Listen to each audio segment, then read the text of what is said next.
welcome back, everybody. Well, look what we're working on this behemoth.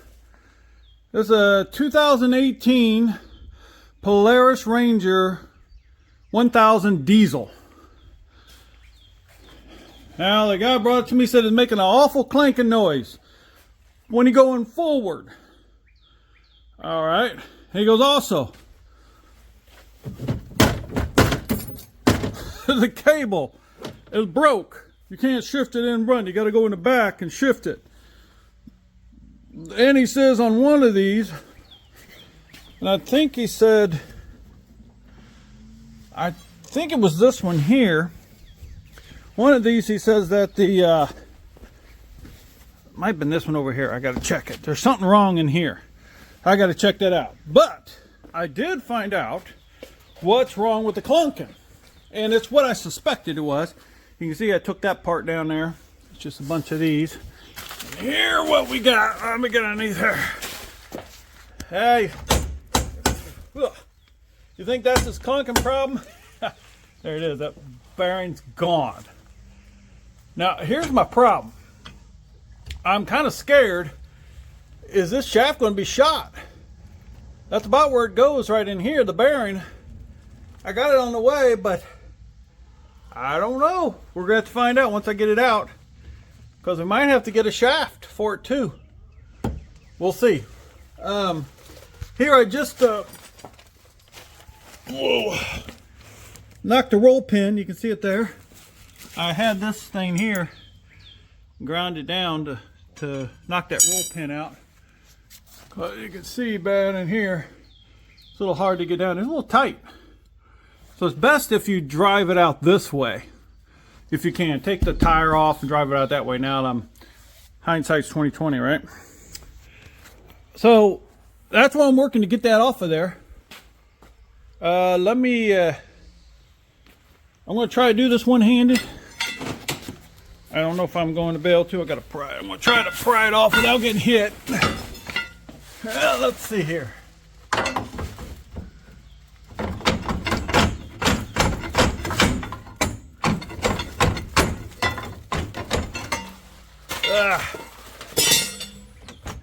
Well, I guess I'm going to need two hands to do that. But you just got to have to pry that out. And that should free it up for it to drop down and then be able to pull it out this way, because you can see you can, hopefully that'll do. All right, I'm gonna have to get two hands, but I just want to show you guys here what we got dealing with underneath here. So if you have this problem, you know what it is, this bearing. And it's best to get to it quicker than later, because you don't want to destroy your shaft. All right, we're gonna have to pause it, get some muscle on this thing, and hopefully it'll bring it out. I already put some lubricant on it to help it, but we'll see. All right. I'll bring you back when I get her out so you can take a look at her. Well, I got her off. My goodness, it was a pain. Because she did not want to come off from that front drive shaft. So I had to use a porta power to put underneath there. Here, I use a porta power and attach it to that and push it off with the porta power, because it was not coming. And there's no way to get it off of there without having that. And I think somebody's had this off before. It's filthy underneath there.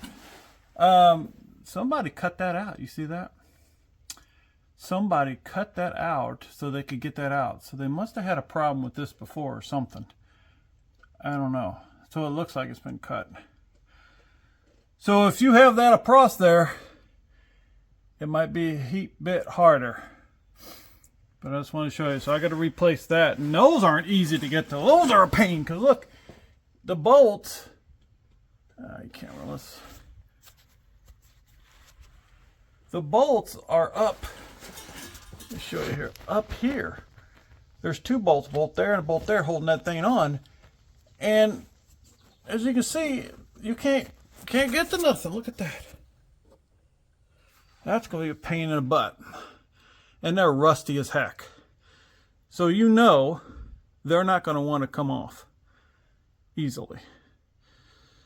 So that's going to be another challenge. And let me get back up here. Pull it back off. But this still had the race on it, so it protected that. So that bearing, there won't be no problem with that running on this. We won't have a problem there. The only problem, oops, I got this backwards, is I got to figure out how to clean out these inside. This is easy to clean off, but I want to clean these out on the inside, so I got to look that up.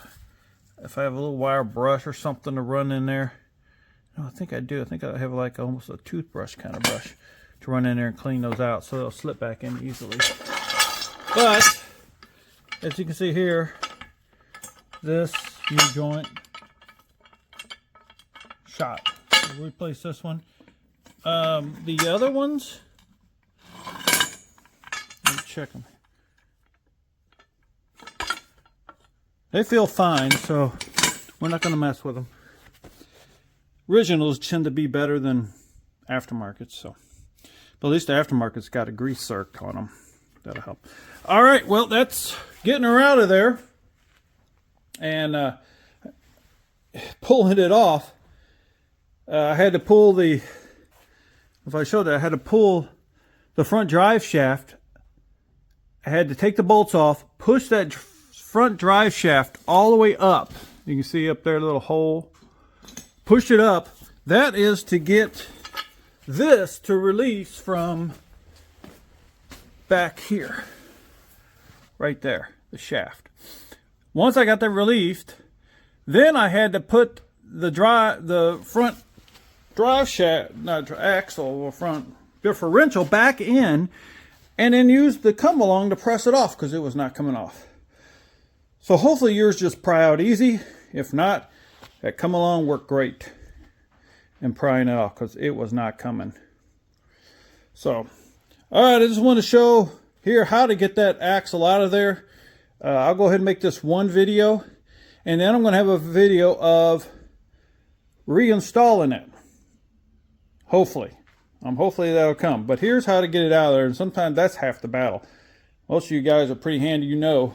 Sometimes it's helping having a few, seeing how things, somebody else did it, helps you. So I hope this does help you. Thanks for watching, and I'm going to try to get the other video up. But hey, thanks again. Have a good one. Take care.